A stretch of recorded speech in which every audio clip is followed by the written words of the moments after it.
You're not broke because you lack talent.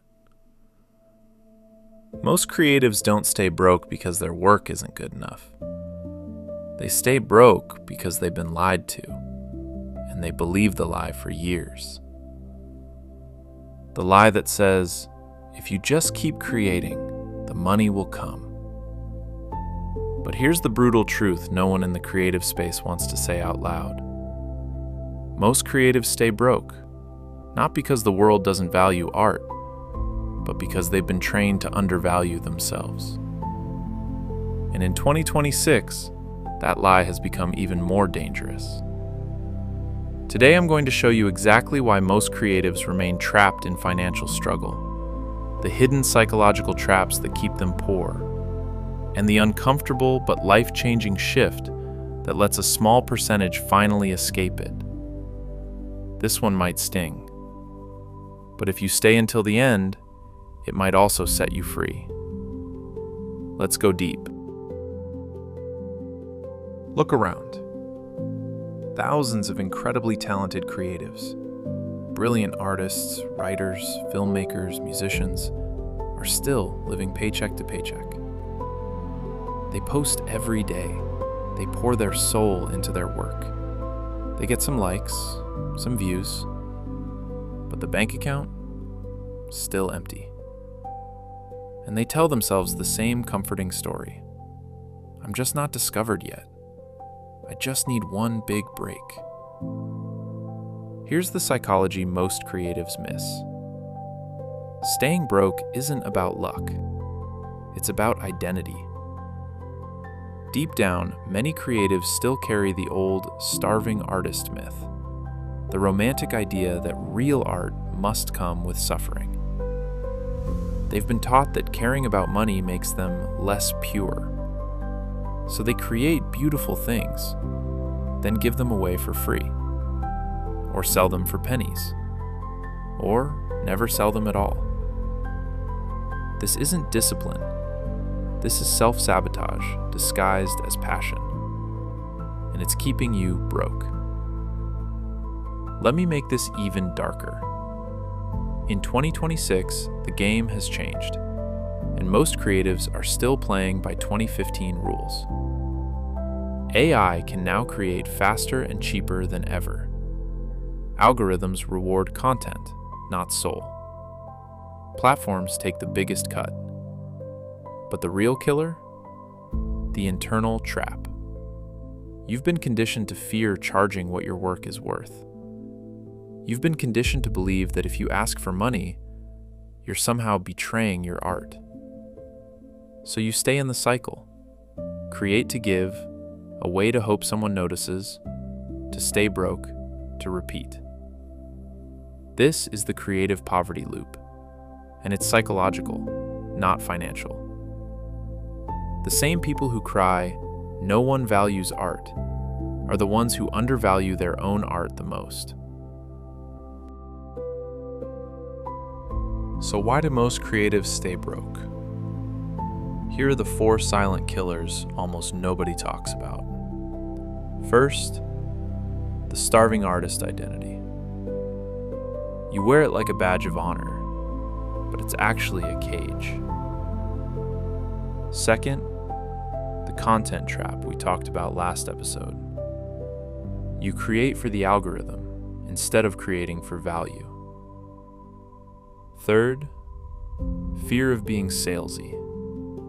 You'd rather stay broke than be seen as someone who wants money. Fourth, learned helplessness.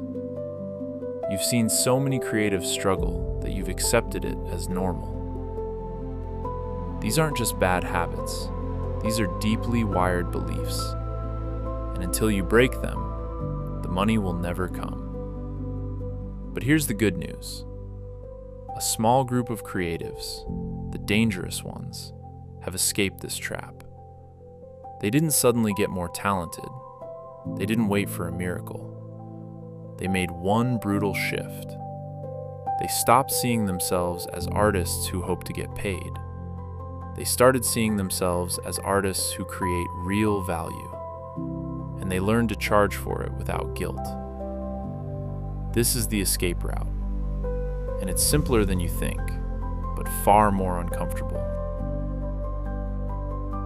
So how do you actually escape? Here's the practical path. Step 1. Destroy the starving artist myth inside your head. Real art and real money are not enemies. They are partners. Step 2. Start creating with money in mind, but not in a cheap way. Create things people are willing to pay for, because the work actually changes them. Step 3. Learn to sell without selling your soul. Your audience doesn't hate when you charge, they hate when you undervalue yourself. Step 4. Build systems, not just hope. One piece of art that sells consistently is worth more than 100 pieces that get likes but $0. This isn't about becoming greedy. This is about finally respecting the value of what you create. Look, the creatives who escape poverty don't create less. They create with intention. They stop apologizing for wanting to be paid. They stop waiting for permission. You don't need to become a business guru. You just need to stop betraying yourself. The world is not short on talent.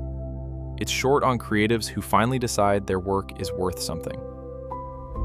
So starting today, after this video ends, ask yourself one question. Am I creating like someone who expects to stay broke, or like someone who expects to be paid what they're worth? The answer is already changing everything. You're not stuck because the industry is broken.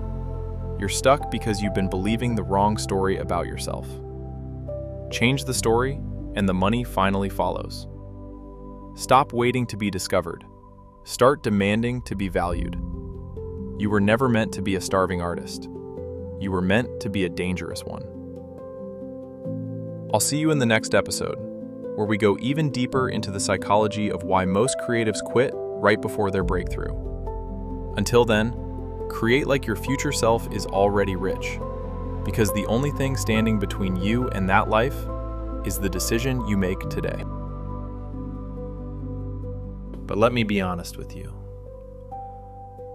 If you don't make this decision, if you keep believing the old story, the consequences are darker than most creatives want to admit. You will keep creating beautiful things. You will keep getting praise. You will keep hearing, "You're so talented." But 10 years from now, you'll look at your bank account and feel the same emptiness you feel today. You'll watch other creatives, the ones who were once at the same level as you, quietly building real freedom while you're still waiting for the big break. This is not fear-mongering. This is the reality for most creatives in 2026. They stay stuck in the starving artist myth, a myth that society loves to romanticize because it keeps artists cheap and compliant. The world doesn't mind if you suffer for your art. In fact, it rewards the suffering. It calls it authentic. But the moment you decide your work has real value, the moment you stop apologizing for wanting to be paid, that's when the game changes. Let me show you proof that this escape is real. Look at the creatives who actually made it out. Not the overnight viral stories, the quiet ones. They stopped treating their art like a hobby that might someday pay. They started treating it like a business that must pay. They didn't become greedy. They became respectful. Respectful of their own time, their own skill, their own soul. They created less, but charged more. They said no to free work. They built one offer, one product, one piece that actually solved a deep problem for someone, and they sold it without shame. And here's the psychology that made it possible. They rewired their identity from, I'm an artist who hopes to get paid, to I'm an artist who creates massive value, and I expect to be paid for it. That single identity shift is the real escape hatch. So here are the deeper rituals the dangerous creatives actually use. Ritual 1. Every time you finish a piece, ask yourself out loud, would I pay for this myself? If the answer is no, go back and make it better. Not for likes, for value. Ritual 2. Set a no free work rule for 90 days. No more free commissions, no more exposure deals. It will feel terrifying at first, but it trains your brain to stop undervaluing yourself. Ritual 3. Create one money-making asset every month. Not content, not another video. A product, a course, a print, a workshop, a membership, something that can sell while you sleep. Because one asset that earns $500 a month is worth more than 100 videos that get 10,000 views, but $0. Ritual 4. Protect your price like you protect your creative time. When someone asks, can you do it cheaper? Your answer becomes, no, but here's why it's worth every penny. This isn't arrogance, this is self-respect. Look, I know this episode is long. I made it long on purpose. Because escaping broke isn't a 60-second tip. It's a complete rewiring of how you see yourself and your work. If you've made it this far, you're not just listening. You're ready. So here's your next move. The one thing you must do today. Open your notes. Write down the one piece of art, the one offer, the one creation that you've been afraid to charge real money for. Then decide, right now, what price actually reflects its value. Not what you think people will pay, what it's truly worth. Because the moment you stop negotiating with yourself, the world stops negotiating with you.